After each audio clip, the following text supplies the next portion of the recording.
రంగుల ప్రపంచంలో తారల్లా తళుక్కుమనాలని కలలు కంటారు యువతులు. అవకాశం ఇచ్చేవారి చుట్టూ ఒక్క ఛాన్స్ అంటూ వెంటపడుతూ ఉంటారు. ఇలాంటి అమ్మాయిల వీక్నెస్ను క్యాష్ చేసుకుంటున్నారు కొందరు నీచులు.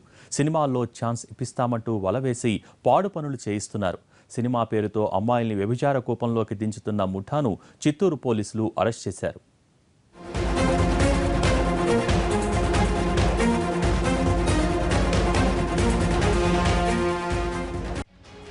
ఈ నీచుడి పేరు కొంటకండ నాగరాజు అలియాస్ కృష్ణ. గతంలో హైదరాబాద్లో కొన్ని సినిమాల్లో జూనియర్ ఆర్టిస్ట్గా పనిచేశాడు. దానికే హీరోగా ఫీల్ అయిపోయాడు. సినిమాలో నటించిన ఫోటోలు చూపించి అమ్మాయిల్ని ట్రాప్ చేశాడు. సినిమాల్లో అవకాశం ఇప్పిస్తానని వల వేశాడు. ఏకంగా హీరోయిన్లుగా ఛాన్స్ ఇస్తానని నమ్మించాడు. సినిమా వాళ్లతో గతంలో తనకున్న పరిచయాలను వాడుకుంటూ విశాఖపట్నం పరిసర ప్రాంతాల్లోని యువతుల్ని వలలో వేసుకున్నాడు. అందరినీ తిరుపతికి తీసుకొచ్చాడు. సినిమా అవకాశాలు కావాలంటే చెప్పినట్టు చేయాలని మభ్యపెట్టాడు. వెండితెరపై వెలిగిపోవాలని కలలుగన్న యువతులు ఇతగాడి మాయమాటలకు పడిపోయారు. ఇలా యువతుల్ని వ్యభిచార కోపంలోకి దించాడు నీచుడు. తిరుపతిలోని శివజ్యోతి నగర్లో ఓ అపార్ట్మెంట్ తీసుకుని వ్యభిచార గృహం తెరిచాడు నాగరాజు. అందమైన యువతల ఫోటోలు, వీడియోలు కొన్ని వెబ్సైట్లలో పెట్టి విటులను ఆకర్షిస్తున్నాడు. అపార్ట్మెంట్లో వ్యభిచార గృహం నిర్మిస్తున్నట్టు పోలీసులకు సమాచారం అందింది.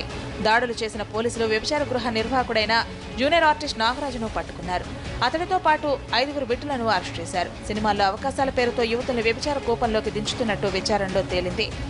ఆశ చూపించి వాళ్ళని వ్యభిచారం అనేటువంటి దీనిలోకి ఈ కుప్పంలోకి నెట్టడము, ఇలా ఈ రకమైనటువంటి ఎక్స్‌ప్లాయిటేషన్ చేయడం అనేటటువంటిది జరుగుతున్నదన్న విషయం తెలిసింది. దీని మీద ఇతని మీద ఆల్రెడీ ఇదివరలో ఇలాంటి కేసులు ఉన్నట్లు కూడా ప్రాథమికమైనటువంటి విషయాలు కొన్ని వెల్లడైనాయి.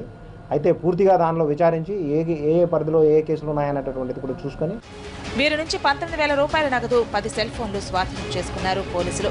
నాగరాజుపై వ్యభిచార చట్టంతో పాటు హ్యూమన్ ట్రాఫికింగ్ చట్టాల కింద కేసులను నమోదు చేయడంతో పాటు షీట్ను తెరవనున్నట్టు పోలీసులు తెలిపారు.